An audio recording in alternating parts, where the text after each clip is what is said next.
Vavaka fiambenana. Vavaka fiambenana. Arainao ny alatsinainy hatramin'ny zoma isaky ny amin'ny 7 ora sasany alina eto amin'ny pejy Andramoka izaho Aky Radio. Vavaka fiambenana. Vavaka fiambenana. Apokalipsy 3:20 ny 5:2. Ary nahita aho fa indro ny tanàna masina dia Jerosalema vaovao midina avy any an-danitra tamin'Andriamanitra, voahomana tahaka ny ampakarina efa miaingo eo amin'ny vadiny. Vavaka fiambenana. Vavaka fiambenana. Arainao ny alatsinainy hatramin'ny zoma isaky ny amin'ny 7 ora sasany alina eto amin'ny pejy Andramoka izaho Aky Radio. Vavaka fiambenana. Vavaka fiambenana. Vavaka fiambenana. Vavaka fiambenana. Arainao ny alatsinainy hatramin'ny zoma isaky ny amin'ny 7 ora sasany alina eto amin'ny pejy Andramoka izaho Aky Radio. Vavaka fiambenana. Vavaka fiambenana. Apokalipsy 3:20 ny 5:2. Ary nahita aho fa indro ny tanàna masina dia Jerosalema vaovao midina avy any an-danitra tamin'Andriamanitra, voahomana tahaka ny ampakarina efa miaingo eo amin'ny vadiny. Vavaka fiambenana. Vavaka fiambenana. Arainao ny alatsinainy hatramin'ny zoma isaky ny amin'ny 7 ora sasany alina eto amin'ny pejy Andramoka izaho Aky Radio. Vavaka fiambenana. Vavaka fiambenana. Vavaka fiambenana. Vavaka fiambenana. Arainao ny alatsinainy hatramin'ny zoma isaky ny amin'ny 7 ora sasany alina eto amin'ny pejy Andramoka izaho Aky Radio. Vavaka fiambenana. Vavaka fiambenana. Apokalipsy 3:20 ny 5:2. Ary nahita aho fa indro ny tanàna masina dia Jerosalema vaovao midina avy any an-danitra tamin'Andriamanitra, voahomana tahaka ny ampakarina efa miaingo eo amin'ny vadiny. Vavaka fiambenana. Vavaka fiambenana. Arainao ny alatsinainy hatramin'ny zoma isaky ny amin'ny 7 ora sasany alina eto amin'ny pejy Andramoka izaho Aky Radio. Vavaka fiambenana. Vavaka fiambenana. Halleluja. Dia amin'ny fifanina lehibe indray lasina babalany miaino amintsika amin'izao fotoana izao a. Falibe indray miaino aminao eto androany dia manona ny fiadanan'ny Tompo ho amintsika tsirairay avy izay tratrantso eto amin'ity androany ity.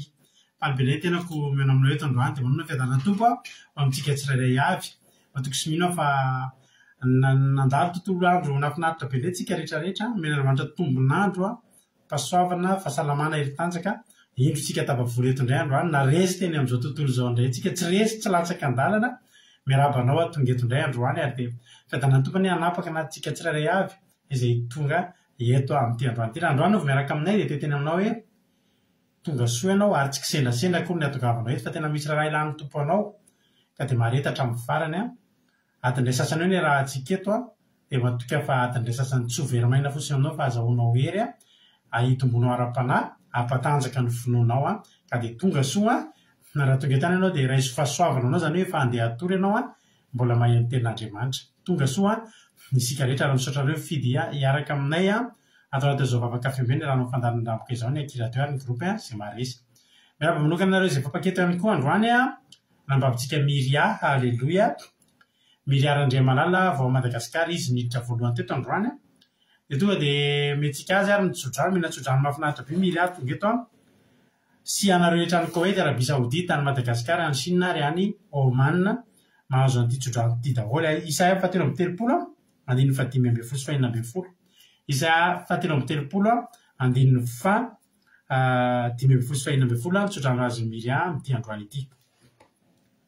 Mivaky toy izao amin'ny anaran'i Jesosy izay mandeha amin'ny fahamarinana sady miteny zava-mahitsy izay tsy mety mandray arena amin'ny fanaovana keliny fa manifikifika ny tanany mba tsy handray kolikoly izay manesy stadiny mba tsy handrenesany amin'ny fandatsahan-dra sady manakipy ny masony mba tsy ahitany ratsy izy nohonona amin'ny avo ao amin'ny avo ny fitoerana avo ny de fiarovana ao amin'ny aram-bato izay hoaniny de omena azy ary ny rano sotrony de tsy ho diso fantatrao lary natongavana amin'izany raha napavy miria fa raha manao an'ireo zavatra voateny teo aloha teo vireny vakina ny bokin'ny Isaia ilay nijerentsika teo de arao reo fa tsy problème no hoaninao tsy ho diso zavatra tsy ho diso no sotronao ary ny fitoeranao de atao any amin'ny avo sady efa ao amin'ny avo ny fiarovanao ao amin'ny aram-bato zany hoe tsisy akasika anao ho tahiny tompo miria sy nareo rehetrarehetra zay nisitraka nitsodrano androany tahiny tompo de maherezatra ny antrany miria moa any Madagasikara narakaraka azy tao indray Kodaniela Belgique Tinara Kotoarzaka France tonga soa Iazas Kapatitsy France Razana So Sylvie Koweïti Koda Léonie Koweïti Mario Lali Koweïti Zamina Camarade Jesus France Angelina Rodriguez Arabie Saoudite Mapiumnaki Radio France tonga soa Mario Hortensine Koweïti de tonga soa daholo tsika menakavy Akikolonga France Marie-Jo États-Unis Angelina Diamant Chine Bartel Madagascar Itodaronso France Erika Rak France Lovlitina France Kada Kamalala France Terry Albenza France Angelina Diamant Chine Asany Apostole Madagascar Yama Koweïti tonga soa Selina Rosemina France Artisanat de Madagascar France tonga soa Rantarina Marie Charline Madagascar tonga soa ihany koa Bartel Madagascar Yama Koweïti efa voateniko teo Jesosy Mpandresy Madagascar Zana Monika Koweïti Soameva France et tonga soa Sandola Koweïti tonga soa Andandry France Tojo Allemagne Fabiola Koweïti itody raha oso voateniko teo ny ana Maheso Italie Bersava Koweïti tonga soa daholo isika menakavy Nina Raz Nina Raz elaela zoky ahoana zoky tahiny tompo ianao faly mahita anareo mivady azy mino fa ao nareo mivady arak'le tsodrano namenareo indreo mandeha eo nareo mivady rehefa le eo ampandrina iny de mba mijery fandalina de maretatra amin'ny farany Nina Raz mampamagy amin'ny ankonanao ao de tahiny tompo isika mianakavy milohan'ny zahatrehetra aloha de atombotsika mivavaka foana ny fandaratsika ka andao aloha androany hiavaka kely ny fandaratsika ho hitanareo fa atao surprise fa isy fiavahana kely ny fandaratsika androany taonina natapahan'ny fandaratsika omaly etsika mivavaka mba tsy ho tapaka normalement tsy tapaka eo androany efa nisy zavatra somary novaina kely de tokony tsy ho tapaka raha tapaka moa tsika tsy malahelo fa eto ndray tsika rapitsy fa ho valin'ilay tapaka maly de somary hiavaka kely ny fandaratsika androany fa omena anareo ihany rehefa aveo halleloia andao ary alohatsika milohan'ny zavatra rehetra andao alohatsika hivavaka ametraka ny fotoana eo am-pilatanan'Andriamanitra ka andao ho ampandrosotsika ny anabavitsika Suzelle izy no hitondratsika anaty vavaka fanombohana amin'ity androany ity tahiny tompo ary Suzelle anao ny fitenenana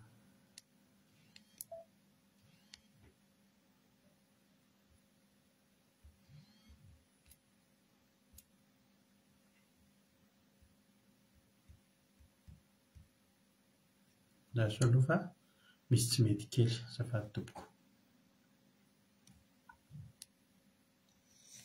Alleluia tahiny Jesosy daholo tsika rehetra dia tahiny Jesosy pastera mbola araka hivavaka ary sika mbola misaotra anao izay Andriamanitra ray ny tsara indrindra mankasitraka anao izay Jehovandriamanitra raha mbola tonga eto indray anio amin'ny misaotra betsaka ny amin'ny tantananao fimbinao ny tontolo andronay tsirairay avy reto ka mbola afaka manome voninahitra anao mbola afaka andray fampaherezana avy aminao indray Jehovandriamanitra mitenena aminay anao fa voninkenonao izay fanay masonao aokany mba samy tsy ho diso anjara izay tsirairay avy reto fa mba samy andray ny afatra avy aminao Jesosy manatrea izao fotoana izao anao fanahy masina satria tena mila ny fanatrehanao tokoa zahay aokane Jesosy malala mba tsy ho tapaka koa ny fandaharanay androany tena hoe raha kofanay amin'ilay ranao sarobidy ny connexionnay ny fitaovana rehetra tsy ananany satana fa anjara eto androany fa ka fanainao masina rery any nanjaka eto Jesosy satria fantatrao tsara Jesosy fa tena mila an'izany fampahirezana avy aminao zany zahay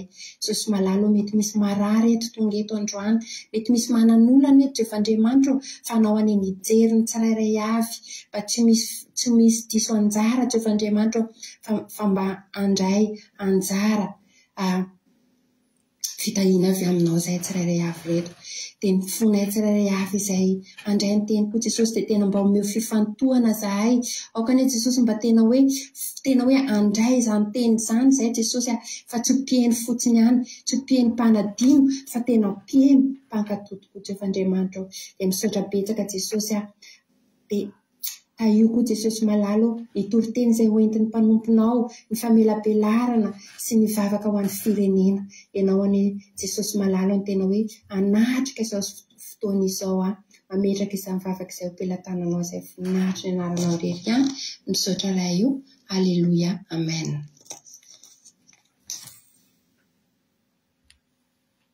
halleluia akasitraka indrindra any zokisoizay tsika atao anatin'izay vavaka izay netiny tamintsika teto izay androany Andriamanitra manankiram-pahasoavana any maro fitianao mitombositra dia mitombo fahasoavana hatrany hatrany dia mahereza daholo isika tsirairay avy raha misy mbola tsy voarabako naninanao dia loatra hoe rava milohan'ny andohantsika ny fandarina tanteraka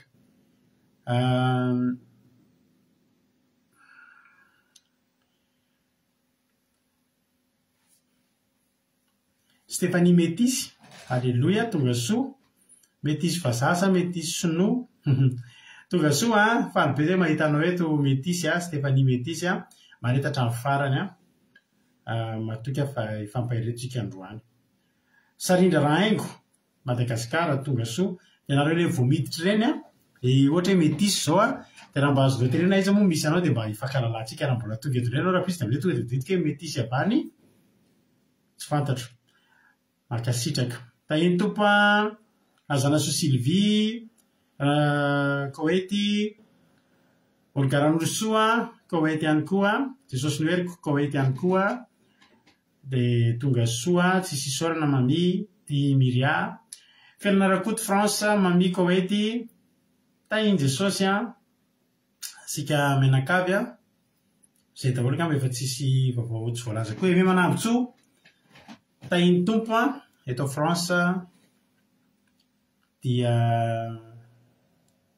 zay any Koety ony Stéphanie Métis gasy any Koety izy alleluia tonga soa dia mahareta hatrany farany dia mahereza hatrany isika menakavy androarintsika herohira anankiray tsika anomboantsika ny fotoana mba ifampaherezantsika maro somary kivikivy kely tsika somary nampalelo kely fa tapaka moa ny fandarana maly nefa tena hiditra amin'ilay tena heriny mihitsy ka zao ny ataontsika alleluia ty ny zavatra ho ataontsika androany tadidinareo ve izy ny mahatadidy fa teto amintsika teto taloha alleluia talohantsika rehefa manao fandarana dia misy aminareo tamin'izany tsika be dia be tao anatin'ny groupe tany amin'ny toriteny en direct tantsika tamin'izany misy 200 nareo tato anatin'ny groupe tamin'izany dia rehefa samy te handray anjara daholo rehefa manao toriteny ohatr' izao dia raha tadidinareo izy ny efa teto misy taontsika to dia olona anankitelo ray mitoriteny rehefa ary loatra izao to dia anankitelo ny toriteny ray mandeha dia olona telo samihafa no mitoriteny verset samihafa zay ny velabelarina dia tamin'izany zay sy mampionona ny miaraka eto mahamelabelatra ny tenin'Andriamanitra mety efa teto ny sasany taminareo tamin'izany nahita an'izany ka izao no ataontsika androany mahafinaritra be ilay toriteny ranabavitsika Andrelina Suzelina ando Andrimaly ary tena tokony mba handraisantsika misy zavatra tiako nampahirezana atao anatin'ilay famelabelarana saingy tapaka alohan'ny fotoana ka ny ataontsika androany tokony ranabavitsika Bartele no mitoriteny androany dia mba tsy handingana an'ilay programa dia androantsika hiverina melaberatra toroteny roa indray mandeha ka ho alefantsika miverina eto torotenin'ny andro andry dia manaranaraka azy ny torotenin'ny Bartel dia ao anatin'izay miasa mafy mpanao famelabelarana hiara-melaberatra torotenin'ny izy miravavy. Mety aminareo ve aloha zay sa tsy mety aminareo? Averintsika neny andro andry maly dia alefantsika neny Bartel androany. Mety aminareo ve zany toroteny roa zany no ho velabelarantsika. Fanomezana Juliana tahiny Jesosy efa hitako teto zany anaran'izany taloha tany alolo tany raha tsy diso ianao ve fanomezana Juliana le taloha iny dia tonga eto indray ianao androany sa olona hafa mihitsy raha tsy diso eny ary zay no ataontsika mety osotojo mety amintsika koa mety aminahy koa alleloia dia amin'izay mba hany satria manjary very le fampahirezana mahafinaritra be sika ho raisina maty tao anaty satria tsara be le teny verseny tendrana babisika andro andrimaly ndao ary misaotra anareo mety lasitsika ary ndao le eniritsika ifampahirezantsika ty tohany mafy a Jesosy ty fandarantsika ty mila fanohanina mila tohanan'i Jesosy mafy izy ty mba tsy angozohozo tapaka lava ny anaran'ny fandarantsika izy tokony atao hoe fandarana andramoka vavaka fiambenana tapaka lava andramoka izao TL siko parenthèse kely TL tapaka lava mety aminareo ve zany lao atsika eniry minofinaritra daoly tahiny tompontsika rehetrarehetra rehetra mitorotensika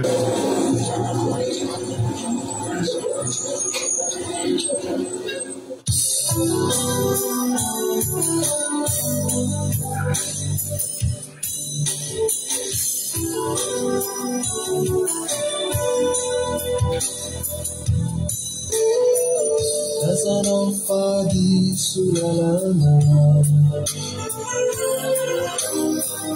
defendo tunganitia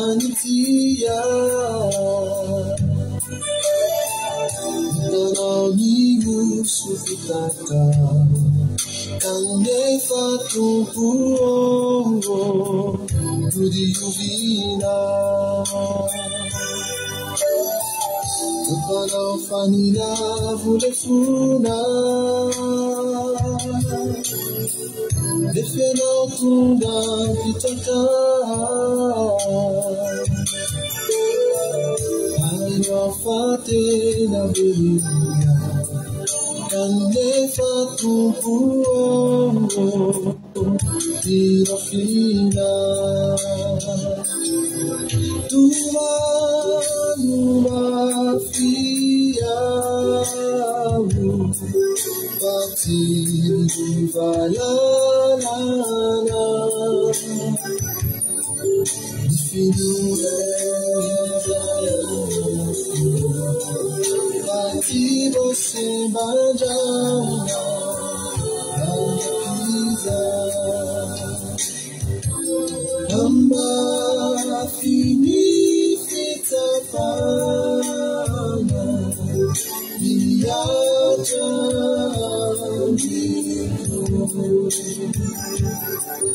Naina zasisana Nuwaze surina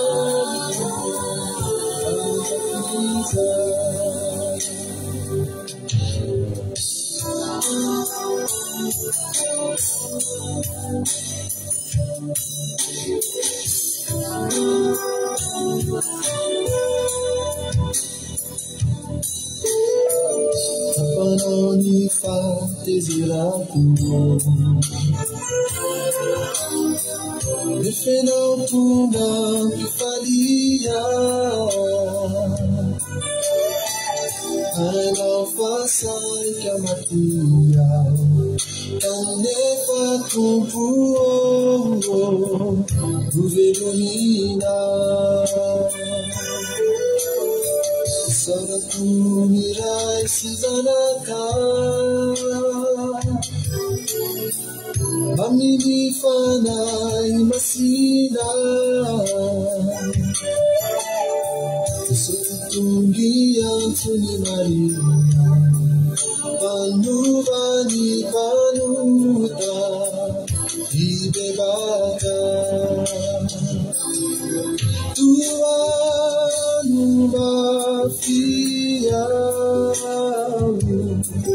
Bati Vanalana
Alléluia. Minavanampainanao izay anohana antsika ny Andriamanitra, hofanan'Andriamanitra tsika tsirairay avy. Mahereza daholo dia samy hita in'ny tompo isika tsirairay avy. Etra amin'ny tenin'Andriamanitra ary tsika. Ka nanaovantsika azy, nandaminantsika azy averintsika nefa misy aloha ny andro andria maro dia tadidinareo tsara. Dia juste aorianan'ny ny andro andria to dia alefantsika ny Rambavibartel. Dia aorianan'ny toriteny anankiroa mihitsy vao tonga eto mamelabelatra ny tenin'Andriamanitra miaraka aminareo eto. Alléluia. Dao aloha ampandrosotsika ary ny anabavintsika andro andria dia manofinaritra daholo tsika rehetra toriteny karazany roa zany enonareo androany dia samy mihaino tsara daholo isika rehetrarehetra. Andro andria anao ny fitenenana.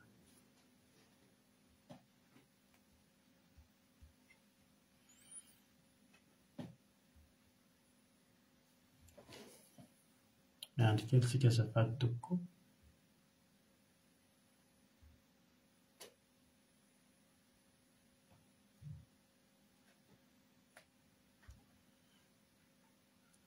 Maro miraikitra indray izy ato lasitsika.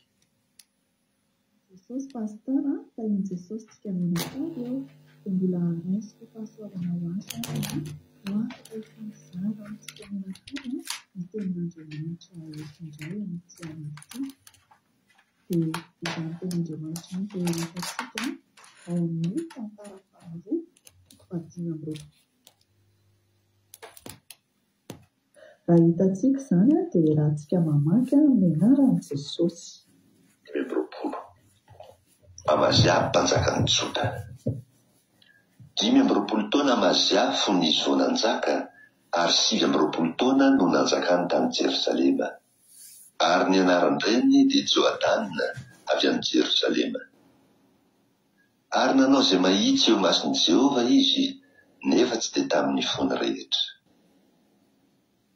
Ary no nitafapetraka tsara tamin'ny fanjakana izy, dia novonoiny ireo mpanompony izay namono ny mpanjaka rainy. Nefa ny zanak'ireo namono dia tsy mba novonoiny, fa nataony araka izay voasoratra ao amin'ny bokin'ny lalàna dia ao amin'ny bokin'ny Mosesy, izay nandidiany Jehova hoe: ny ray tsy atao maty amin'ny ataony zanany, ary ny zanaka tsy atao maty amin'ny ataony rainy, fa samy ho faty amin'ny fahotany avy ny olona. Amazia nandresy ny Edomita. Ary novoriany Amazia ny Joda ka nalahany araka ny fianakaviany avy, dia araka ny feharivo sy ny fehzato avy amin'ny Joda sy ny Benjamina rehetra. Dia nisainy ny hatramin'ny 20 taona no ho miakatra, ka olona telo hetsy voafantina no hitany, izay azona levahanafika sady nahatandefina sy ampinga lehibe. Ary nisy lehilahy mahery rahetsy tamin'ny Israely no karamainy talenta volafotsy 100.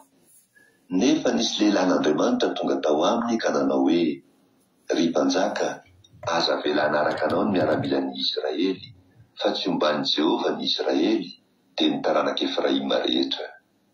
Fa mandehana ihany ianao ka manaova ary mahereza amin'ny ady, fa ataon'Andriamanitra lava eo alohan'ny fahavalo ianao. Fa Andriamanitra no mahay mamonjy sy mampahalavo. Fa hoy Amazia tamin'ilay lehilahin'Andriamanitra: ka ataontsika ahoana ny amin'ny taneta zatra ny mety miaramila ny Israely? Ary hoy ilay lehilahin'Andriamanitra taminy: Jehova mahay manome anao mihoatra lavitra noho izany. Dia navahany Amazia ireo miaramila tonga tao aminy avy tamin'ny Efraima ireo mba hody indray. Ary nirehitra mafy ny fahatezeran'ireo tamin'ny Joda, dia lasa nody izy sady tezitra indrindra. Ary Amazia nitombo hery, dia nitarika ny vahoakany ka nakany amin'ny lohasahan-tsira, ary nahafaty iray alina tamin'ny taranak'i Seira izy. Ary ny iray alina sisa nataony taranak'i Joda sambobenina, dia nentiny teo tampony hanjam-bato ary navariny teo, ka monjamonjany izy rehetra. Fa ireo miaramila izay nampidiny Amazia tsy hiara-manafika aminy, dia niakahaka teny an-tanànan'i Joda hatrany Samaria ka hatrany Bet-Horonina, ka nahafaty olona 3,000 tany sady nahazo babo betsaka. Amazia voateny noho ny fanompoan'ny sampy. Ary Amazia noho ny very navinanafika ny Edomita, dia nitondra ny Andriamanitra ny taranak'i Seira ka nanangana azy ho andriamaniny. Ary niankohoka teo anatrehany izy, sady nandoro ditin-kazo-manitra ho azy. Amen. Izany tenin'Andriamanitra izany ry havana no entintsika hangalana lesona amin'ity an'ity. Amin'izao vanim-potoana izao ry havana dia tena hoe mivadibadika tahaka ny lelamay ny olona, miovaova tahaka ny andro ririnina, vetivety mafanafana kely, mipoaka ny andro, vetivety manjombona be indray. Ary i Amazia ry havana dia tahaka izany ihany, miaino ny lehilahin'Andriamanitra izy, fa nefa avy eo dia mivadika. Ny rangory fototry ny afo eto ry havana dia hitantsika amin'ny andininy 2 tapany voalohany hoe: nanao izay mahitsy teo imason'i Jehova izy, nefa ny tamin'ny tapany 2 indray ry havana dia tsy tamin'ny fony rehetra no nitiavana an'Andriamanitra. Apahany amin'ny fiainany ihany ry havana no natolony an'Andriamanitra, fa ny apahany kosa dia tena hoe natolony ho an'ny Satana mihitsy. Mandrakariva ny olona ohatr'izany ry havana dia mieritreritra fa izy no tena mahay, satria sady mahay atsy mahay aroa, mbola mampifangaro an'Andriamanitra amin'ny fanaon'izao tontolo izao. Eo anatrehan'Andriamanitra ny karazan'olona toy izany ry havana dia maharikoriko azy. Araka ny hitantsika ao amin'ny Apokalipsy 3:15-20 ka hatramin'ny 9:10. Fantaro ny asanao aleo mangatsika na mafana, fa tsy mangatsika na mafana ianao dia alohan'ny vavaka ho ny tenin'Andriamanitra ry havana. Dikan'izany dia tena hoe mankandoha an'Andriamanitra mihitsy tsika raha famatymaty. Ny olona toy izany ry havana dia sady tsy an'ny atsiny tsy an'ny aroa. Dikan'izany dia tsy an'Andriamanitra mihitsy izany. Misintona ny saintsika mianakavy ary havana amin'ity an'io ty satria mba tsy hoe mivavaka ihany saingy mbola mamadika, mivavaka ihany saingy mbola makany amin'ny mpimasy ihany, mivavaka ihany saingy mbola manao afera maizina, mivavaka ihany saingy mbola manao fanaon'izao tontolo izao, manao toetra ratsy rehetra izay tsy mendrika. Aoka tsy ho anisan'izany tsika ry havana, fa tena hoe tsy hanahaka amin'ity amaziaty mihitsy tsika ry havana, fa tena hoe hanokana fiainantsika an'Andriamanitra irery ihany zato isan-jato. Miantso antsika ny tompo ry havana mba tena hoe handroso fa tsy hempotra. Hoy ny tenin'Andriamanitra ihany koa ry havana hoe miorena tsara aza miova ary mahefa be mandrakariva amin'ny asan'ny tompo satria fantatrareo fa tsy ho foana tsy akory ny fikelezanareo aina ao amin'ny tompo. Izay hitantsika ao amin'ny Korintiana 1:15-20. Ry havana, raha tena mahafantatra an' Jesosy Kristy isika dia izy ilay tsy miova ho marsy anio ary mandrakizay ka aoka tsy asitsika fepetra ny manaraka azy, fa tena hoe atolotritsika zato isan-jato manontolo ny fiainantsika ho an'Andriamanitra, fa izy mahalala ny hevitra hiverana antsika dia hevitra hitondra fiadanana izany vatsiloza. Ny fiainantsika manontolo dia tena hoe atokantsika ho an'i Jesosy Kristy daholo, fa tsy hoe misy apahany ho azy dia misy apahany tsy azy. Ry havako malala, ny tantarany Amazia izay novatsitsika teo tao amin'ny tantara faharoa 520 ka eo amin'ny 520. Amazia dia tena hoe miaino ny lehilahin'Andriamanitra izy ary miaino ny tenin'Andriamanitra, fa saingy apahany ihany. Nanakaraman-talenta volafotsy 100 lehilahy mahery iray etsy tamin'ny Israely izy. Efa lasa no vola kanefa dia izao rehefa hoy ny lehilahin'Andriamanitra hoe ajanony ireo dia niady hevitra ihany kosa aloha izy hoe atao ahoana izany le vola efa namena, le talenta 100 efa nomena an'le olona.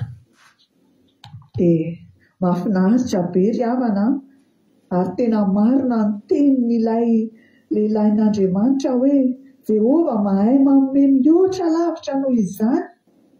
Dia nanaiky Amazia ry havana. Eo amin'ny fiainantsika koa tsika ry havana dia mety hoe misy ohatr'izany.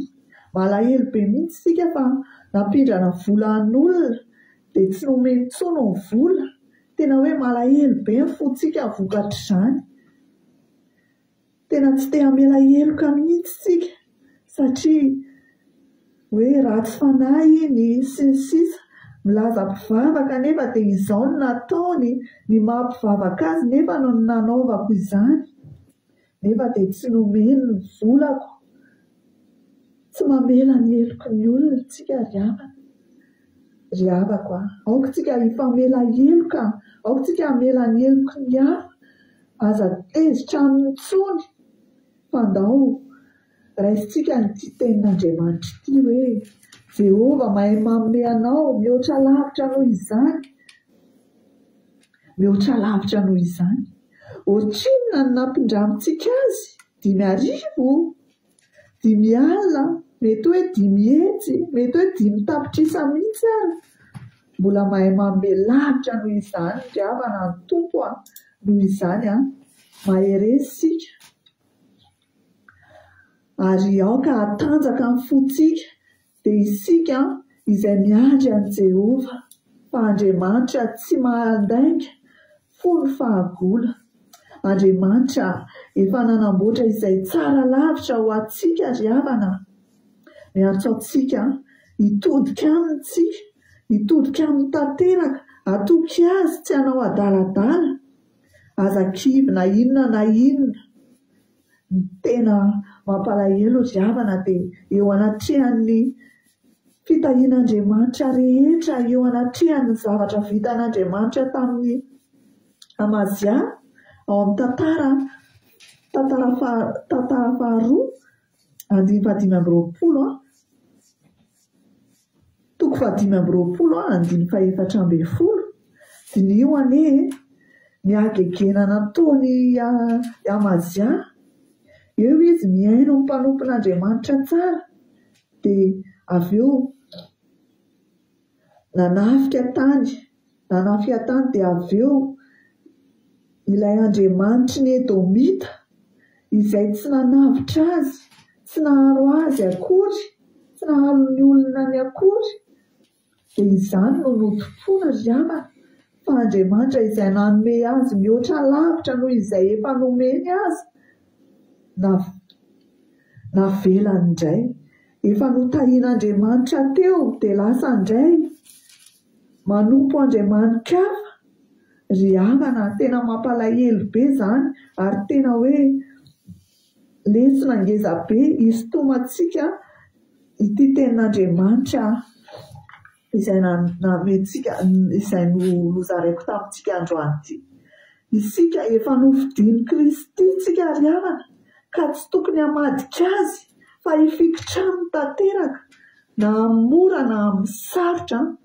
Andao ry havana tena hoe ame azy ny tenantsika manontolo zato isan-jato, andao tena hiaina amin'ny tenin'Andriamanitra tanterakantsika ry havana, fa izany no sitrapon'Andriamanitra ary tsy hanao an'izay hampalahelo an'Andriamanitra tsika amin'ny fiainantsika manontolo, fa aokantsika tena hoe hiandry an'Andriamanitra amin'ny tena finoana, fanantenana ary fitiavana an' Jesosy Kristy. Aleluia, amen. Tahin'i Jesosy pastera dia tahin'i Jesosy isika rehetra. Eny ary havana, mialohany hidirantsika amin'ny tenin'Andriamanitra dia faly aho milaza aminareo fa fifaliana lehibe ho ahy no indray no ahafahako mbola mitondra ny tenin'Andriamanitra eto anio, ary misaotra an'Andriamanitra aho noho ny amin'izany mbola nahafahako indray tonga eto hitondra ny tenin'Andriamanitra. Koa mialohan'izany ary havana dia manasa antsika aho hifafaka fohy kely hanolorantsika n'izao fotoana izao amin'Andriamanitra. Raha eo misaotra anao izay fa mbola afaka mitondra ny teninao eto Jesosy, ary dia mangataka ny fanatrehanao feno Jesosy, aoka ny teninao sy ny tianao ambara Jesosy no apetraka ao amin'ny tenako, apetraka ao amin'ny lelako, fa ianao Jesosy ny tompon'ny teny. Koa mikalao aminao Jesosy hatreo izao fotoana izao, hatreo mba ho anao ary araketo ao am-ponay tsirairay avy izay rehetra voalasanao eto Jesosy malalo. Dia amin'ny anaranao velona no angatahako izany tompo. Amen. Eny ary havana, ny boky ny tenin'Andriamanitra izay vakintsika eto anio dia hitantsika ao amin'ny boky ny filazantsara ny Marka toko 4 andininy 7:30 ka hatramin'ny 9. Ary ny soramandry moa dia mivaky toy izao amin'ny anaran'i Jesosy: ny nampitsaharan'i Jesosy ny tafio-drivotra. Ny nampitsaharan'i Jesosy ny tafio-drivotra. Dia vakintsika ary ny teny amin'ny anaran'i Jesosy.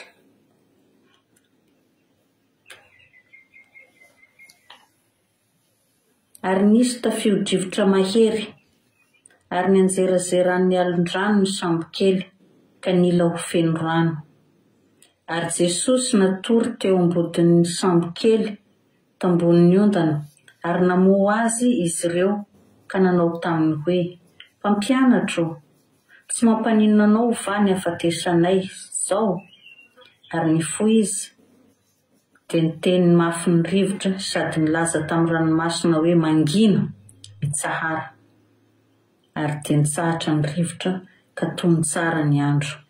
Ary hoy izy taminy: nahoana no sarytaotra ianareo?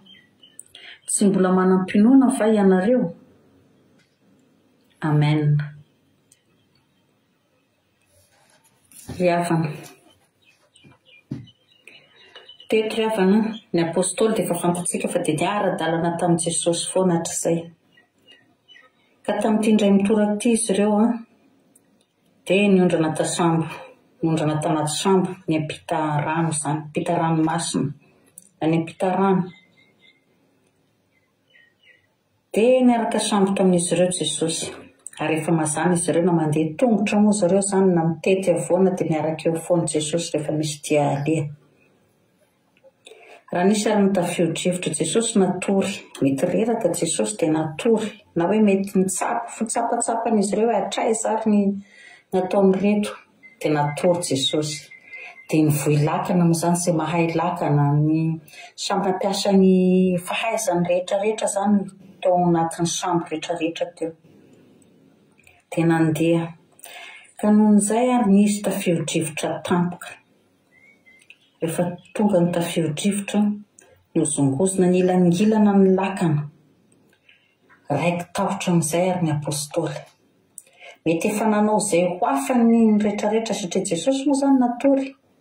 Mety nisy napidina ny lay tamin'izany, misy ny namonomoto izay fa tsy fantatra intsony izay nataon'izy rehetrarehetra teo ambony lakana teo hoe mba tsy hahatonga an'ilay lakana tsy hilany. Dia Jesosy mbola natory foana.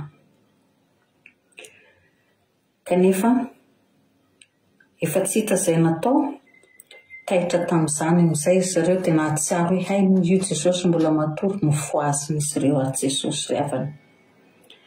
Ny teny nofoazin'izy ireo dia ohatrany hoe mba natao hoe namoy izy ireo izany dia ohatrany hoe manome tsiny.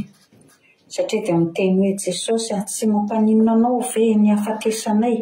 Ohatrany hoe tonga dia raha dininana ry havana izany teny izany, ohatrany hoe misy atezera, misy fasairanana, olona anatin'ny tahotra sy fasairanana miteny zavatra ohatr'izany. Tsy mampaninona anao ve ny hafatenay? Izany hoe fantany izany fa hoe raha dobo ao zareo dia mety hoe ho faty, fa Jesosy eo ihany dia hoe ho faty ve rehefa miaraka amin'ny Jesosy. Izany tao anatin'ny fisainan'izy ireo ry havana. Dia ny fo moa izany Jesosy dia avy hatrany dia nampitsahatra ny rivotra Jesosy ry havana. Satria fantatry Jesosy hoe nilan'ny Jesosy izy ireo. Dia mifoha izy tamin'ny torimasony tsara be, dia mifoha izy dia natsahatry ny alohan'ny rivotra sy ny rano dia nitony, teneniny mafy. Satria Jesosy efa manana ny ray ao anatiny, manana ny finoanana Andriamanitra rainy ao anatiny, misy herin'Andriamanitra ao anatiny, maha-Andriamanitra azy mihitsy. Dia natsahatry ny rivotra. Avy eo izy niteny tamin'ny apôstôly. Ka amin'ny fiainantsika ry havana dia misy ny tafio-drivotra isan-karazany tafio-drivotra eny amin'ny fiainantsika eny. Tsy samy manana ny tafio-drivotra, hatreny tsy sanandro ny olombelona rehetra aty ambony tany ry havana.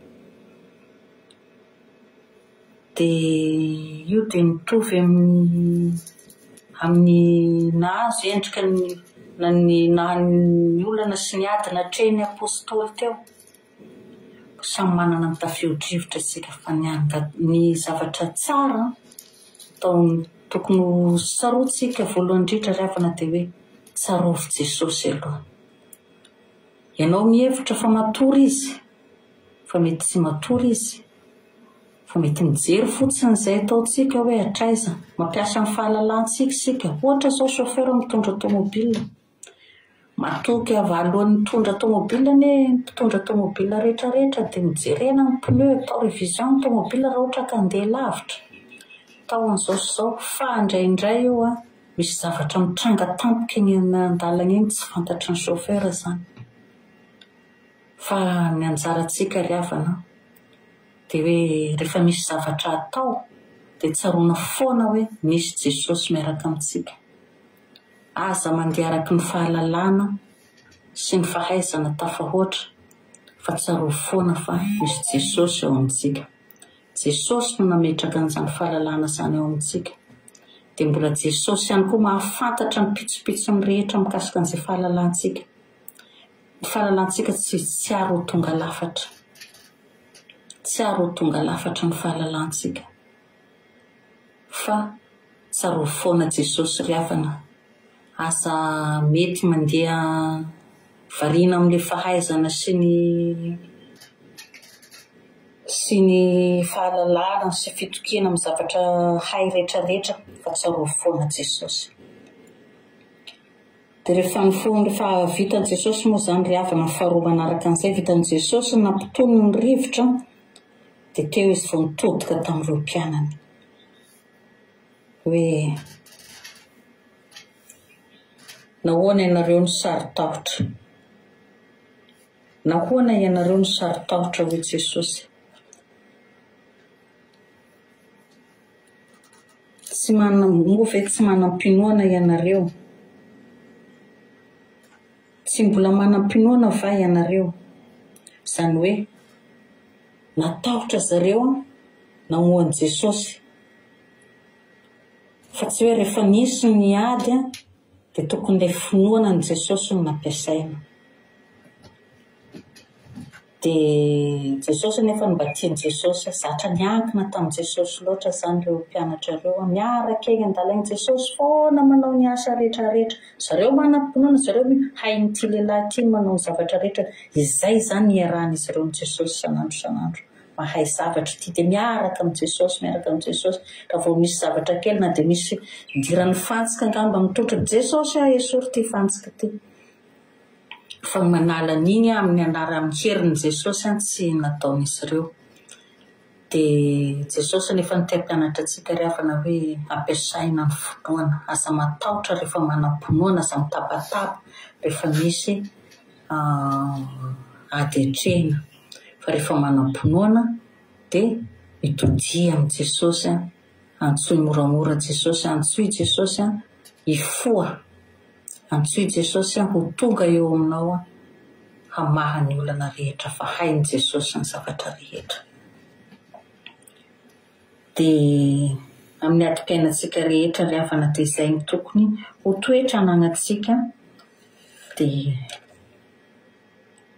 izay ekeko fetsika etony andramoka izaho dia efa afaka mampiasa ny finoantsika isika. Ny ankabeazantsika dia afaka mampiasa ny finoantsika.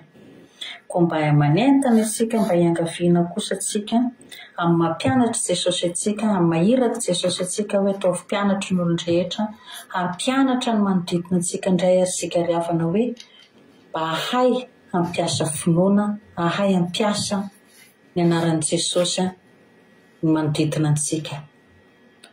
Dia izay ry havana dia ilofosantsika manomboka izao izany hoe hampianatra ny olona manodidina antsika, fa tsy ho antsika irery, fa tsy maintsy miezaka tsika hampianatra ny manodidina antsika mba hitoky amin'ny Jesosy sy ho varim-bariana amin'ny fahaizana sy ny fahalalana ny rehetra. Dia voninahitra ho an'Andriamanitra irery ihany ary ny fiadanan'i Kristy ao amintsika mianakavy. Alleluia. Amen. Alleluia. Mahakasitraka indrindra andranavavitsika Bartel sika tao anatin'izay toriteny izay misaotra ny andro andrisy Bartel moa izany na amin'ny toriteny izay nentin'izy ireo teto. Andriamanitra manaraka pasaozany maly fitianareo dia mitombositra dia mitombo fahasoavana hatrany hatrany. Alleluia. Efa nisy ampahany moa voalazako maly tamin'ny famelabelarana dia ny aminy hoe hijanontsika eo amin'ilay tantara faharoa ny amin'ny Amaziaza dia teo amin'ilay zavatra anankiray tena erin'ilay toriteny dia eo amin'ilay andinin'ny faharoa, tantara faharoa 2020 ilay manao hoe ary nanao izay mahitsy teo mason'i Jehova izy nefa tsy dia tamin'ny fony rehetra. Izany hoe eo ihany mandroso sy mihemotra mavitetika tapany ihany no mikobana tsy ambony tsy ambany manala sala. Nanao izay mahitsy teo mason'i Jehova saingy tsy dia tamin'ny fony rehetra. ny olona manao zavatra mifony rehetra zany a de tena atao amin'ny fo rehetrarehetra. Ny olona tsy de manao mifony rehetra de manao ihany fa tsy de tena tsara, na manao ihany fa miankina amin'ny zavatra, manao ihany ho filan-javatra. Hitanareo Jodasy a, i Jodasy anisan'ny olona mitovy amin'ny Amazia koa tao amin'ny Baiboly. Nanao zay misy tena trehan Jehovah, nanao mpianatry Jesosy ihany izy fa tsy de tamin'ny fony rehetra. I Jodasy fantatritsika tsara fa nanantena Jodasy fa raha miaraka amin'ny Jesosy izy tsy tsara tsy ratsy, misaotra ny André Rodriguez, tsy tsara tsy ratsy, tsy ambony tsy ambany. Alleluia. Raha nanaraka an' Jesosy i Jodasy a de satria Jesosy no fantatry ny olona fa mpanjaka ny Jiosy, ary Jesosy de nitonona fa mpanjaka ny Jiosy. Ary Jodasy de nandeha mahitsy nanao mpianatry ny tompo satria nanana eritreritra fa miaraka amin'ny mpanjaka. Ary raha miaraka amin'ny mpanjaka de tsy maintsy mety ho manam-boninahitra ihany koa mihoatra noho ny olona. Diso fanantenana be Jodasy a rehefa tena nijery an' Jesosy fa tahaka ny olona tena loana amin'ny Isaiah hoe tsy mahate hijery akory Jesosy na zay andriny lohany azy ho ny ten'Andriamanitra tsy ananany. Ainao zany hoe mpanjaka tsy manana zay andriny lohany. Misy fomba fiteny malagasy zay ao antsika imerinao hoe andrina taky ny andrina lany arena. Ina moa dia hoe andrina lany arena? Ny atao hoe andrina lany arena de le n'olona nanana naizy azy taloha fa efa tsy otsolo le arena de mitanisa an'ireny sisany atao ndray taloha nanana an'izao. Za taloha zany ve zao ohatrohatr'izay le izy. Zany hoe reny olona tahaka an'ireny zany a tahaka nitanao koa Jona koa rehefa nirahan'Andriamanitra andeha ho an'ny Ninive de tsy de tena tamin'ny fony rehetra, nanaiky ihany izy a fa tsy de tamin'ny fony rehetra. Vo teo amin'ny sambo fotsiny izy de ho an'eritretra aleoko makany Tarsisy. Ary rehefa nakany koa izy a tany ekipin'ny hazandrano de nalohan'ny hazandrano tao Ninive de nandeha nitory ihany fa tsy tamin'ny fony rehetra satria nahoana rehefa namindra fo a tamin'ny mpon'ny Ninive Andriamanitra de fantatsika tsara ny tantara fa tena tezitra Jona tezitra tamin'ny Jehovah hoe zany io efa miteny aminao hoe fa raha ohatra irahanao any a ka mibebaka fotsiny ndreo loha de ho avelanao ny elony. Te hiteny zany Jona za fotsiny re rahanao nakaty inona zany mba te hanany rahanao anaty aty rehefa tsy hamono olona akory ianao. Zany ina ataonao hitondra tena famonony. Ary Jona zany de tena teo toteny teo hoe tena mahery be iny a fa vo niteny tokoa izy hoe haringana antsika de tena naringana. Nefa nalehan'ny Jona tany zany a amin'ny Jona ohatrany tsisy voka satria tsisy maty akory. Ary tsy tamin'ny fony rehetra, tsy tamin'ny fony rehetra. Fa ny olona mandeha amin'ny fony rehetra de tahaka andry Petera tsy nijery zay fananan'i Jesosy.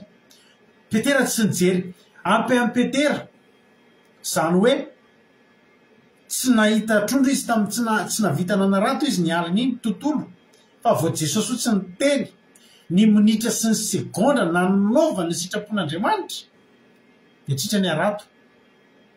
Tanomboka teo Petera tsy nila zavatra afa-tsondry fa nanomboka teo Petera nanaraka an' Jesosy tamin'ny fony rehetra, na jany ny vokatra zany, na jany ny tonga de na jany ny teo ny sambo sy ny arato fa nanaraka an' Jesosy. Ary zao mba tenin'ny Petera ninona mety tsy manana trano Jesosy a, tsy nanana zay andriny loha Jesosy a, zana boriky ho tengenana ary ny Jesosy mbola n'olona teriny nalainy a fo izy Jesosy ny tompony ny maka azy.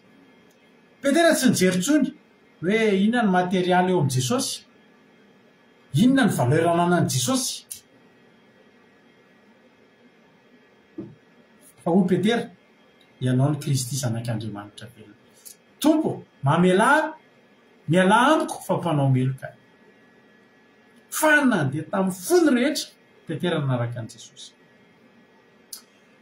Misy raha anankiray ato amin'ny Baiboly ato nalaza ho nandeha nanompo an'Andriamanitra tamin'ny fony rehetra ary io fandehanana amin'ny fo rehetrarehetra manompo an'Andriamanitra amin'ny fo manontolo ry havana dia aina io aina ny solo ny fandehanana manompo an'Andriamanitra amin'ny fonao rehetra. Zay ten'Andriamanitra sika amin'ny mpanjaka faharoa aololokereo mpanjaka faharoa sy Isaia faharoa mitovy ihany zany tantara zany. Mpanjaka faharoa toko faharoapolo sy ny Isaia faharoa dia tantara anankiray ihany. Zay efa kitsika amin'ny anaran'i Jesosy. Ny naharariany Ezekia sy ny nanaretany ary nampamanginy Berodakabaladana mpanjakan'ny Babilôna sy nahafatesany. Raha any amin'ny Isaia faharoa vakinao momba an'izay dia ny naharariany Ezekia ny soramany ndray Isaia faharoa naharariany Ezekia sy nanalavan'Andriamanitra ny andro ary ny fidirana nataony tamin'izany. Io ny tsara kokoa ilay soramany satria ary tonga dia voalaza hatramin'ny nahafatesany. Fa zao ny tena zavatra mivaingana ato anatin'ity tantara ity. Mpanjaka faharoa toko faharoapolo. Andiny voalohany.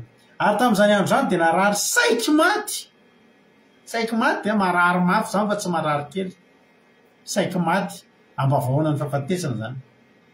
Narary mafy saiky maty Ezekia ary Isaia-paminany zanaky Amozy nakao aminy ka nilaza tamin'ny hoe izao nilazain'i Jehovah afary ny ankonanao fa ho faty ianao fa tsy ho vely. Zany hoe tsy hoe saiky maty rehefa andalam-pahafatesana. Rehefa Jehovah no miteny hoe ho faty ianao dia Andriamanitra angamba olombelona ka handainga ravana fa dia maty ianao. Afary ny fianakaviana ao izy ny fasaka ataovy ao andrefa-tanàna ataovy mikasika ny lakamory so raha teo ny tenin'ny fanantenana hoe tsy maty izy akory fa mbola matory. Alleloia. Anisan'ny tononkalo mahafinaritra ahy. Alleloia. Afany ny fianakaviana ato amin'ny Isaia izy zay koa tamin'izany andro zany dia narary saiky maty Ezekia ary Isaia-paminany zanaky Amozy nakao ny kalaza tamin'ny hoe izao nilazain'i Jehovah afary ny ankonanao fa ho faty ianao fa tsy ho velona. Lamba mena firy le inona le potifahana sa le lozy zany fa zao ny zavatra nafinaritra. Andiny faharoa ny amin'ny mpanjaka faharoa dao dia Isaia ambaka itsika satria tara mitovy daholo andro. Isaia fahavalo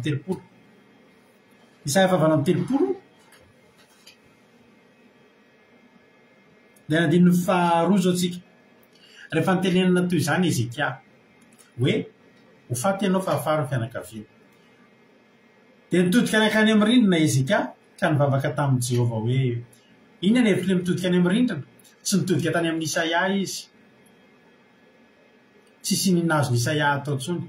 Misy fotoana tsy dia misy azony pastera atao tsony aminao.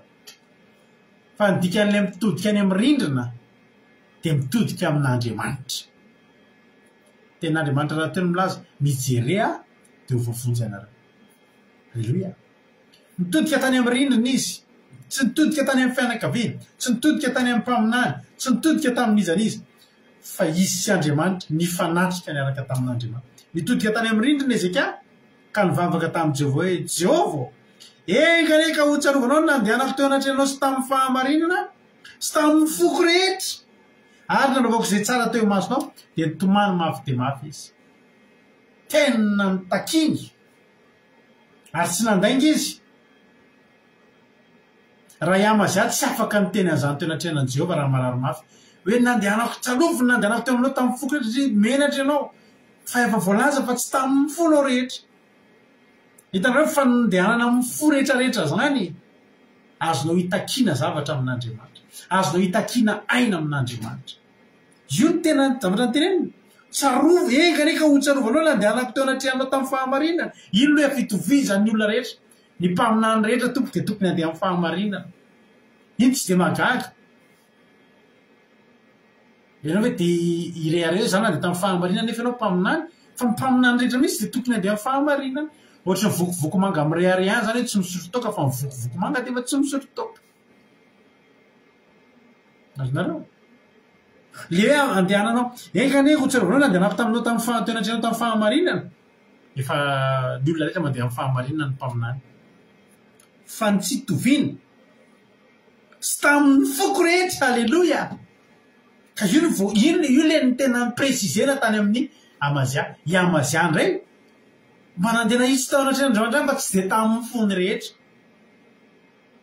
inona nefa raha ny Amazia raha jerentsika teo dia dingantsika le tantarany Amazia teo mba sy alava be ny fotoanantsika androany raha vakinao ny tantara rehetra voalohany indrindra aloha rehefa ny olona tsy mandeha amin'ny fony rehetra miaraka amin'Andriamanitra dia hatramina vola lelovany Kristy na lahelo efa nanome vola izy nanakarama talenta vola fotsy zato olona iaraka andeha aminy izy rehefa tena aza entin'ireo ahoana zany le vola tsy le baiko n'Andriamanitra hoe aza mitondra an'ireo ny problemany fa le vola hitanareo i Jodasy rehefa nivakin'ilay vehivavy lay menaka manitra menaka narda tao anatin'ilay tavoangy alabastara tamin'ny andron'i Jesosy i Jodasy ny oraka voalohany oe ino ty atao maninona ny vakiny tokony tena rironjato izy iny hitanao tsy le action an'le vehivavy manositra an'le menaka manitra tsy nitongotry Jesosy membonahitra lehibe tamin'ny Jodasy fa le vola very zany olona rehefa tsy mandeha amin'ny fony zany olona rehefa tsy mandeha amin'ny fony rehetra olona sisy Paoly i Paoly dia olona tena nandeha tamin'ny fony rehetra Filipianina toko fahavalo mana teny azavady Filipianina toko fahatelo azafady tsisy an'izany Filipianina toko fahavalo zany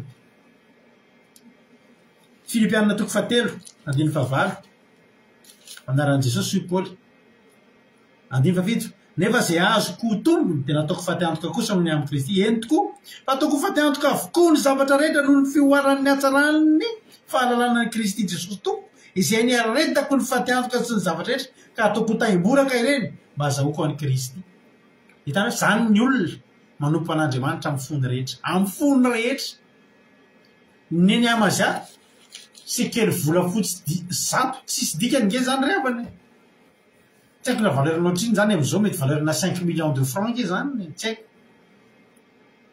mety na mbola ataoko hoe 100 millions de francs ataoko hoe andeha ataoko hoe 10 000 euros raha zany tsy ampy an'izany koa inona moa zany miohatra amin'ny fanaovana ny sitrapon'Andriamanitra nge ravana ny zava-dehibe fa tonga dia le volany natahona nampanena ty ahoana ary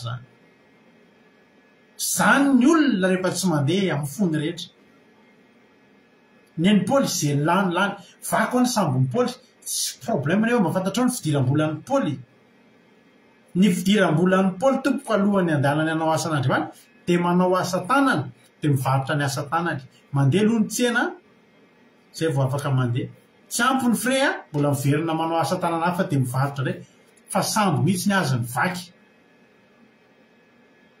fa tsy mbola henonao Paoly mitarana dia tena very sambo nefa firy million veranga satria maninona tsy nandeha tamin'ny fony rehetra i Paoly ary niraisino tena hoe fatiantoka ny zavatra rehetra teneniko anao ry havana ao amin'ny baiboly raha ijerena amin'ny salamitsika resaka ny olona nanolotra salamo anisan'izany Davida dia tena teny mihitsy Davida nanolotra salamo 5:100 ndao tombotsina amin'ny salamo 5 safady jerena tsara ny amin'ny salamo 5 andininy fa voalohany ozy Davida hiderany Jehova amin'ny foko rehetra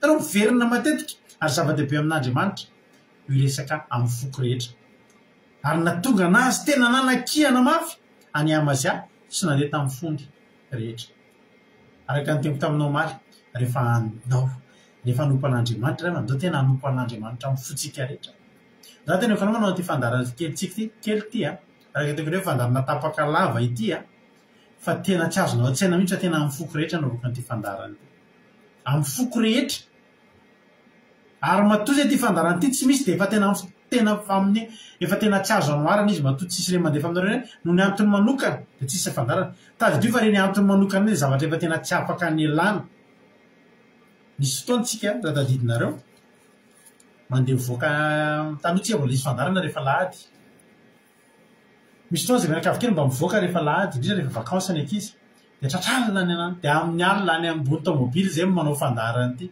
satria amin'ny foko rehetra alleloia vitavita amin'ny foko rehetra ny hiderako anao ao izy Davida ny amin'ny salamo 5:100 andininy 10 hoy Davida ary tsy Davida moa zany fa ny olona rehetra zay maro ny olona ny fitambatra nanoratra ny salamo 5:100 andininy fafolo tamin'ny foko rehetra no nitediavako anao aza vala ivily amin'ny ala mididinao aho satria atom-poko ny raketako ny tenao mba tsy anotako aminao ao amin'ny andiny efatra amby telopolo koa mahafinaritra be le teny manao hoe meo fahalalana mba hitandrina ny lalànao eny hitandrina azy amin'ny foko rehetra haleloia zao ry havana malala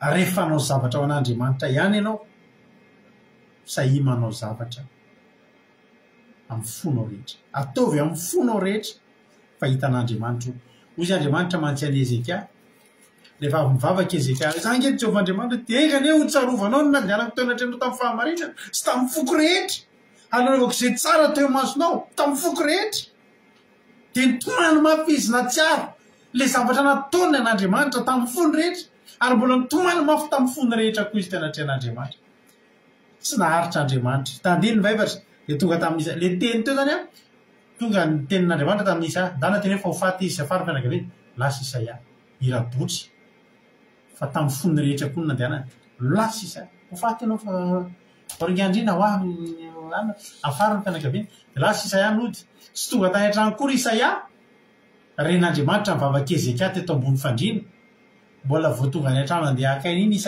Isaia andana indray verina fa hoana indray ray eo andana teneny izy tsy ho faty izy fa ho velona hitako ny ranomasinao satria nahoana daovakitsika isa vavanao telopolo andininy fahadimy mandehanaka lazao amin'ny Ezekia hoe zao ny lazain'i Jehovah Andriamanitra ny Davida rainao efa nohenoko ny fitarainao ary hitako ny ranomasinao inona le ranomaso hitako ny ranomasinao tamin'ny fonao rehetra aleloia hitako ny ranomasinao tamin'ny fonao rehetra afaka ampihinana zany io a hitako ny ranomasinao tamin'ny fonao rehetra ary indro ampiko 5 taona ny andronao hitanareo fanaovana zavatra tamin'ny fonao rehetra mampitombo 5 taona ny andro iainanao raha iamazy azy zany teo dia maty any 5 taona melondray maty satria tsy dia tamin'ny fony rehetra atongana amin'ny tenanao androany fa tena tokony hanompo an'Andriamanitra amin'ny fotsika rehetra raha ijery le marika ny vakindrana vavintsika Bartela totsika ny antsoantso tokoa ny mpianatra mpampianatra o tsy mampanino nanaova ny hafatesana izao ny valiny dia zao nanahoana moa re mpianatra hoe raha nanompo nanaradian'i Jesosy nanaradian'i Jesosy tamin'ny fony rehetra zao tena tamin'ny fony rehetra ny nanompondreo an'Andriamanitra tamin'ny fony rehetra ny ozy izy Petera indro zay efa nafoy ny zavatra rehetra tamin'ny fony rehetra aleloia kora velona Ezekia satria nanompo an'Andriamanitra tamin'ny fony rehetra tokony ho faty ary ve ny mpianatra teto nomeny Jesosy tsiny zareo fa maninona reo no matahotra no faty fa ngana tsy fantatreo fa manompo an'Andriamanitra amin'ny fonareo rehetra nareo Ezekia tsy maty nitombo 5 taona ny andro ny ainany satria nanompo an'Andriamanitra tamin'ny fony rehetra izy nahoana ny mpianatra no faty nahoana ny mpianatra no matahotra no faty nefa nanompo an'Andriamanitra tamin'ny fony rehetra araka teko tamin'izay misy fotoana variana be andray andro tena nivon'ny fiangonanay misy olona zany efa tetareko anareo maly any ty fa toizako androany any izy satria tapaka le izy maly raty fahantrana mihitsy reto olona amin'ny rahavavy re tena anaty fahantrana dia isaky ny sabata dia anisan'le olona tonga ery amin'ny paster izy milahatra dia ny azy rehefa milahatra dia efa fahazaronao am-piangonana tsy milahatra hoe ametrahan-tanana na milahatra hoe ivavahana fa milahatra azo frais ka inay tamin'izany misy an'ny olona saina be reny dia rehefa vita ny fanatra dia amezana ny sahira zay tsy manana frais dia izy milahatra eo amin'ny olona tsy manana prix amataonany dia variana nefa azy hoe tena tonga vo maraina dia efa tonga dia mandoalika dia mivavaka mandoalika dia mivavaka dia ariva volana dia isaky misy adidy dia tonga misy fitoriana dia tonga tena tamin'izany tena vakivavy misy Jehova fa maninona ary reto olo reto Jehova ny tena anaty fahasairanana be ohatr' izao a tena tsy mitavy ianao sa mazah ianao manavakavaka hoe nefa zay tamin'izany efa nanomboka ny tahiny ny tompo fa alleloia ho an'Andriamanitra ny voninahitra mitrosanay be dia be fa nanomboka ny fahafahan'ny tompo nisy fotoana zay nisy délivrance fao be tao am-piangonana dia anisan'ny olona nietsika devoly reto izy miravavy dia rehefa eo moa ianao rehefa mampanao délivrance dia voanomboka dia fantatra hoe itsy mihitsy dia misy mpampiandriamanitra tovy amin'izay mampahela dia tanaovana tamba be teo amin'izay izy miravavy fa tena teneniko anareo hoe mialatsiny fa tantara zavatra somary tsy dia mahafinaritra anareo fa rehefa midélivrena reo ny délivrena dia rehefa midélivrena mantsy dia misy zavatra mivoaka reny fa tena fofona enakisobe misy nanety tao veo amin'ilay zavatra ny zareo inona zavatra tena tenenina aery zareo mivavaka mataonany reto ka zay a dia kristianina tsy mihinana biby maloto kristianina mitandrina ny andro sabata zavatra miaraka mihitsy matetika ny olona ny kristianina rehefa mitandrina andro sabata dia mitandrina fahamasinana amin'ny fiakanjo sy amin'ny anatiny dia tsy mihinana ihany koa tsy fahamasinana tsy mihinana biby maloto tsika loatra zany nanareo izay mety tsy mahalala tonga eto ay zany izy miravavy reto dia izy koa mety vokatry ny fahantrana dia ndraindray ianao efa matra dia zay omeny olona anao na henakisoa na henombo dia hohaninao ay izy miravavy reto mivavaka ihany fa tsy dia tamin'ny fony rehetra teo vao nivaky izay mbola mihinana biby maloto hatramin'izay tena tonga dia teo miverina ny saiko tompo fona aminao Andriamanitra raha nametsiny hoe fa maninona retolo reto miaina zavatra ohatr' izao fa maninona miankatra ve Jehovah Andriamanitra Jehovah Andriamanitra tsy miankatra fa isika tsy manompo azy amin'ny fotsika rehetra ry havana ary raha vao tsy manompo azy amin'ny fotsika rehetra tsika dia mety ho fatiantoka aloha izay tsy manompo azy iamazany rehefa jerentsika eo amin'ilay tantara teo dia izao ny zavatra antranga nalainy izay olona ny tafiany dia ny Andriamanitra rendreny no ny tompony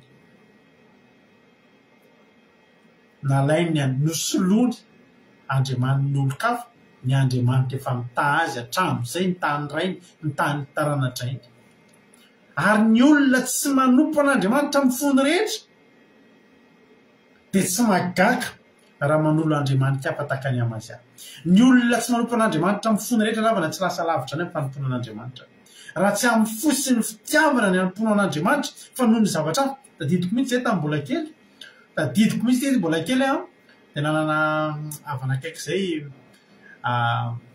miresaka amin'ny namany dia izao ny zavatra tenindreo tadidiko mandraky tiany androany fampiresaka izy miravavy zao izy arios izy ary atanjobato ary misy fiangonana vao nisokatra andao andry fa tsara be any nisy olona fantatra izy vao mivavaka kely telofony tao dia navita trano tamin'izany efa ela be tamin'izany mbola kely dia efa tonga saina hoe ay zany le mavita trano zany ny tena misitona ny olona nisy olona ono tao zany mivavaka telofony tao amin'ny fiangonana dia navita trano dia zay ny ady hevitra izy hoe andao any lavitra be ke andao any fa ny olona ary mavita trano tanàna raha izay ny antony andehananao anompo an'Andriamanitra fa tsy amin'ny fonao rehetra tsy amin'ny fitiavanao tsy lasa lavitra ianao tsy ho lasa lavitra ianao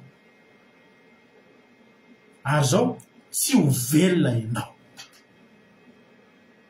ho faty ara-panahy Ezekia nandeha tamin'ny fony rehetra tonga ny fotoana tokony hafatesana sarovan'Andriamanitra manana ve ianao zavatra androany afaka angatahanao raha ho avy ny fotoana za zao misy namako nodimandry tamin'ny lahady misy namako zay tena mpiara tena namana be mihitsy zany taloha niditra hôpitaly izy dia tratrany insuffisance rénale dia nodimandry tamin'ny lahady izy dia teo tena variana kely daholo dia eritreritra tena enjana be marina zany taonantsika zany zalahy resaka amin'ny namana io zany namana mpiara-mianatra taloha enjana nyity taonantsika ity efa eo amin'ny taonan'ny olona le lasalasa tsy kelikely sady ve zao no teko amin'ny namako ka io ry zalahy tsy maintsy sy tonga daholo tsika tombon-dalana ny azy fa miomana androany izy ny resadresantsika eto sy arelovantsika dia sa mitantara souvenir eo fa raha amin'ny aorinao mety zany hitantaranareo souvenir mety ianao fa mifanotaniny raha manoloana ny fahafatesana tahaka ny Ezekia tsika manany zavatra be tsika afaka dongitsika amin'Andriamanitra fa Ezekia nanana Jehova engane ho tsarovanao nandehanao teo anatrenanao nanovako ny finandehanako tamin'ny fahamarinana ary tamin'ny foko rehetra alleloia teo anatrehanao raha sendra ianao tratra ny tafidrifotra taka ny mpianatra inona ny fanontanianao mpampianatro tsy mamparinanao ve ny ahafatesanay sa hitenanao hoe mpampianatro tafidio fa nandeha tao anatrehanao nandeha nanalaka anao tamin'ny fony rehetra zay ozy izy jesosy mandana fa tsy maty zany nareo tsy maty ny tafidrifotra ny ilana ny mpianatra fa ho maty ho maritio alleloia tsy fotoana mbola ahafatesanao zao tsy fotoana mbola amelan'andriamanitra ny reranao zao raha mbola tsy nandeha tamin'ny fonao rehetra nanompo an'andriamanitra atombo iandroany rehefa ivavaka ray aby nandao teny ivavaka aza atao sangisangy ny fiarahana amin'andriamanitra aza ataonao filahty tsy mahita andriamanitra fa andriamanitra aina fa tsy fanafody akory raha mbola ataonao fanafody andriamanitra isaky ny marary ianao voatonga isaky misy olana ianao voatonga isaky misy problème ianao voatonga dia tadidio fa fanafody sy famahana olana andriamanitra eo aminao mbola tsy amin'ny fonao rehetra zany fa ny olona miaraka amin'andriamanitra amin'ny fonao rehetra dia hoy job moloso ihany fa no azosika avy amin'andriamanitra fa tsy ny ratsiko zaho izy job mbola namarina ny diako na dia zao aza ny zavatra mahazo aho mbola namarina ny diako anatrehan'andriamanitra zany ny olona mandeha amin'ny fony rehetra ray avana aiza aiza ianao eo ambony tafidrifotra ianao amin'izao fotoana izao raha efa nandeha tamin'ny fonao rehetra ianao zao tenenina jesosy engany ka ho tsarovanao nandehanako teo anatrehanao tamin'ny foko rehetra alleloia renako vakina mihitsy ozy izy zeka Jehovah engany ka ho tsarovanao nandehanako teo anatrehanao tamin'ny fahamarinana sy tamin'ny foko rehetra ary nanaovako izay tsara teo masonao mivoaka avany tombonandro 12 taona raha ambony tafidrifotra ny mpianatra aza manontany anao hoe jesosy tsy mampanina anao ve mahafaty ana eto fa zao anotaniana jesosy engany mba ho tsarovanao ny nandehanako teo anatrehanao tamin'ny fahamarinana sy tamin'ny foko rehetra ary nanaovako izay tsara teo masonao zay rehetra mandalolana izy eto androany zao tenenina hoe tompo engany ho tsarovanao nandehanako teo anatrehanao tamin'ny fahamarinana sy tamin'ny foko rehetra alleloia ary nanaovako izay tsara teo masonao raha ohatra moa zanao nenao mihitsy natsapa hoe mbola tena tsy tsapako mihitsy zany zanandeha tamin'ny foko rehetra zany dia manaova taka an'le tany amin'ny salamo tenentsika teo hoe meo fahalalana mba hitandrina azy mba meo fahalalana ny lalanao mba hitandrina azy amin'ny foko rehetra tena hoe ampianaro andriamanitra andeha araka ny sitraponao amin'ny fonao rehetra fa zany no ampitombo ny fahasoavana zany no ampitombo ny aina fandehanana amin'ny fo dia mitondra aina mihitsy ny takalony zany ary hitondra fahavelomana atsika tsirairay azy inaova voaraina zao zay afatra zay amfiry zao mbola misy fotoantsika afaka mizara fahatsapana kely olona roa na telo raha be indrindra raha misy dia ndao arytsika ino ny compte koa radio akiradio raha misy aminareo afaka mazoto izara fahatsapana dia misokatra ny messenger koa afaka manao appel nareo feratsika olona roa ihany satria efa lasa dia lasa amin'ny fotoanantsika fa menabelaran'izay somary efa lasalazany izy ary ny izara fahatsapana raha misy dia tonga dia mampandrosotsika izy amin'izao fotoana izao ndao sitsika sary aloha zany fizarana fahatsapana zany dia tonga dia ampandrosotsika ary raha latojo anao ny fitenena ina raha fahatsapana azonao zaraina androany sotranao Jesosy tsika rehetra dia makasitraka pasteur na amin'ny fitonenana makasitraka nanam-pirenena data amin'ny toriteny tena nakasika surprise rehefa le toriteny jika andojilo tamin'ireo dia resaka mba ny amazia resaka hoe mandeha amin'ny fo amin'ny rehetra sy ny sisa dia mondeo toriteny mizikovaritena dia takatahijivitra dia tsy hoe inona raha zany mba hifanakizany dia toriteny rehetra dia lasa tsenaina dia tena nakasika rehefa tao ampamelabelarana fa tena mipandray tokoa sady tena mamy be zay izy sady tena nakapoka tena lesona betsaka fakandraiky natao natan'le tantara rehefa mikambana dia nahafinaritra famelabelarana mahafinaritra amin'ny toriteny rehetra dia tainy Jesosy tao rehetra Alléluia, makasitraka andraratotsika tao anaty fizarana fahatsapana izany mbola misy ve raha mbola misy appel anankiray dia afaka raisitsika fa raha tsy misy tsony dia tongotsika dia iainohira fiderana maranatsika ny fotoana nandoarytsika iainohira fa lasa ny fotoana tahiny tompo daholo isika tsirairay avy misaotra betsaka indrindra rahatojo tamin'ny fizarana an'izay fahatsapana izay minofinaritra daholo dia vavatsika ao arinan'izay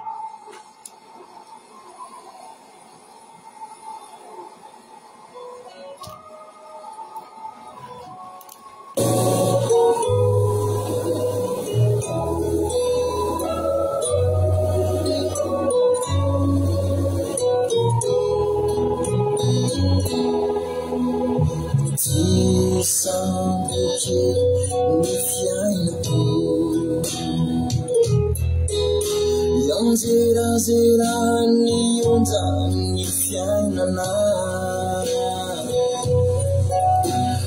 ampiny zato tafihotrivotre oay mila horendrika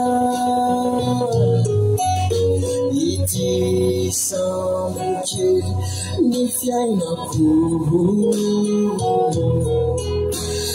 zera-zerany onjany fiainana ampiny zato tafihotrivotre oay tomila horendrika topo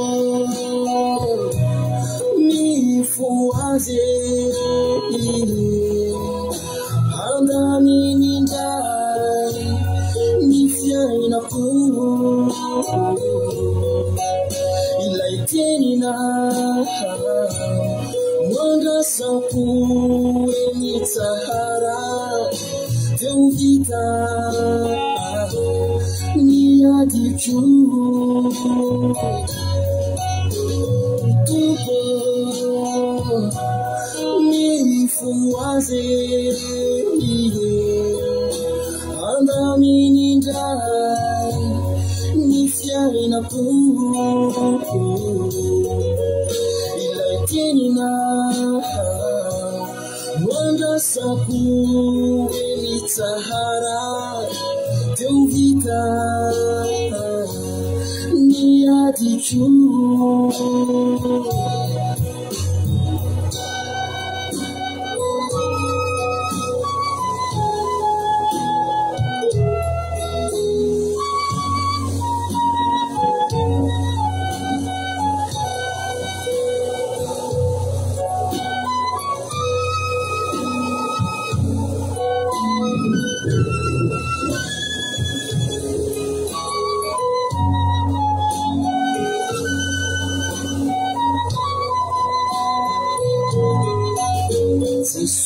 Sosianao mizatoeta eo ihany famody matory izao anefe mila tsy azaka ilay tao fiotre mivatravatra topo mifoaze andaminindray ny fiainako ilay tenina mandrasako eny tsahara teo vite ny adiko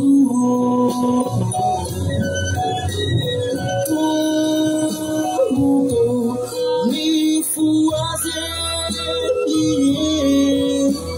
andaminindray ny fiainako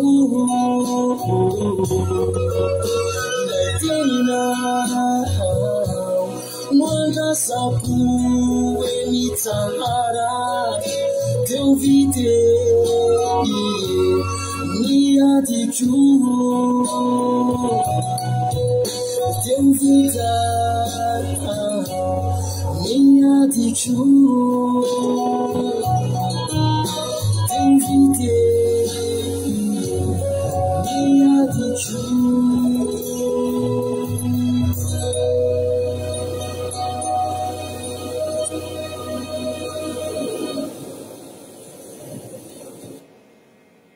Satranao zay Jesosy malala ny amin'ny fitiavanao anay.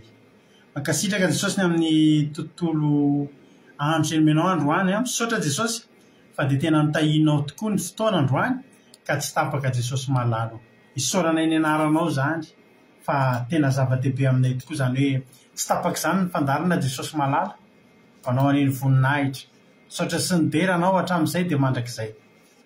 Misaotra Jesosy satria fahasoavana avy aminao mbola nafahanay indray niaraka teto androany ary tsy tapaka ny fandarana.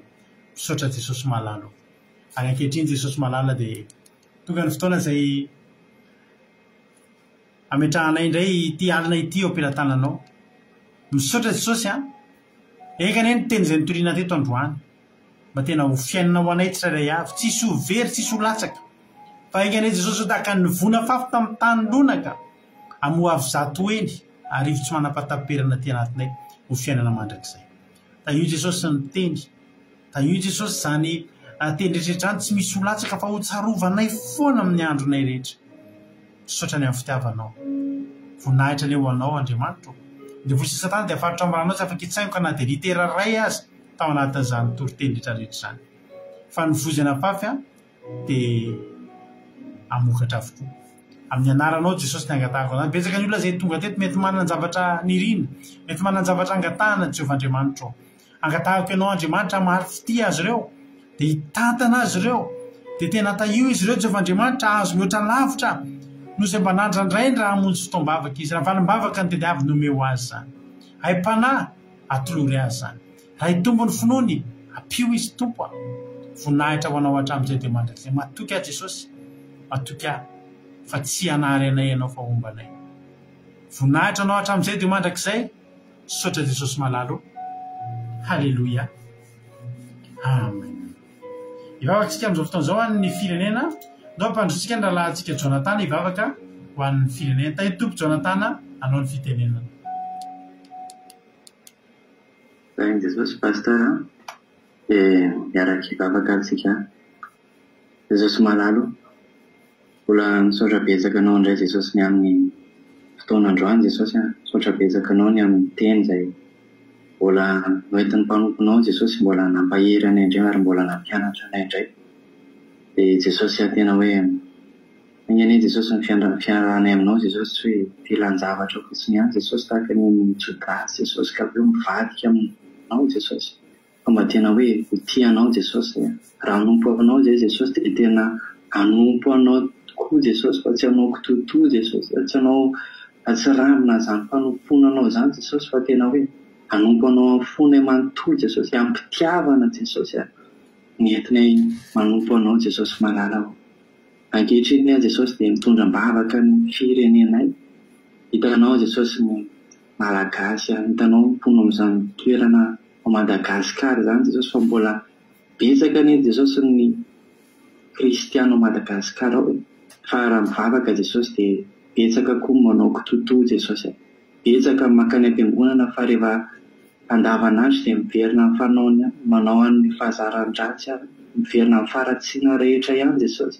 Ka Jesosy tsy mahita ny fahatsaranao, tsy mahita ny fahalebiazanao Jesosy satria manao kitotony amin'ny fanomponanao Jesosy. Tsy tena tianao Jesosy fa maty ary araka ny teny mpanompon'Andriamanitra teo, araka ny teny soratra masina fa tena hoe aloaka ny vavanao Jesosy. Raha maty zay fa aleonao Jesosy mahita ny mangatsiaka tena mafana. Dia androany Jesosy dia mitondra-bavaka andreo malagasy mba tena hoe hanompo anao Jesosy. Tsy hanao kitoto amin'ny fanomponanao Jesosy fa tena hoe hanao ny asanao Jesosy, ampifaliana, ampitiavana Jesosy. Tena ho tianao reo malagasy mba hitandro ny fahatsaranao Jesosy. Ao ny mpanompon'Andriamanitra rehetra Jesosy, ao ny efa mijoro amin'ny famarinana manao sitraponao Jesosy, mizaran'izany filazantsara zany. Ao ka re Jesosy izy ireo mba tena anao miasa anao tokoa Jesosy, ampitiavana tokoa Jesosy, fa tsy hoe filam-bolana filan-javatra Jesosy nanaovana sitraponao, fa mba tena hoe fitiavana anao nanaovana izy ireo an'izany asanao zany Jesosy malala. Dia tehirizany firenena izany Jesosy tena hoe Madagasikara ho an'i Kristy tokoa Jesosy dia apetraka eo am-pelatananao zany vavaka izany tompo malala tsara indrindra, ianao nefa tanteraka, ianao nefa mindra foana zany firenena izany, dia ny voninahitra ny Jesosy dia anao irery any. Alleluia, amen. Alleluia, mankasitraka indrindra Andrala Jonathan tsika tanatin'izay vavaka mamy ho an'ny firenena izay netiny teto izay. Dia misaotra antsika rehetra koa nahatra ny hatramin'ny farany tapitreto ny fandarantsika. Raha mbola sogany amin'ny Roland Jesosy ka tahiny tompo firenena soamatsara tsika dia eo netindray tsika rapitso. Alleluia. Dia samy tahiny tompo daholo ary ny fiarahantsika ny tapaka fa ny radio antsika dia mandeha foana andro manalina Aki Radio Point radio 12345.com fa nomeno nonjapeo Aki Radio misy totensaka ny adiny telo amin'ray amin'ny efatra ny fito amin'ny folo maraina amin'ray amin'ny efatra ny fito amin'ny folo ralina. Samy tahiny tompo daholo dia rapitso indray tsika miona mahereza daholo dia tapandriamanitra miandrika tontolo andro mahafinaritra be anao rapitso samy mahery amin'ny Jesosy amin'ny rapitso indray miona amin'ny anaran'i Jesosy. Amen.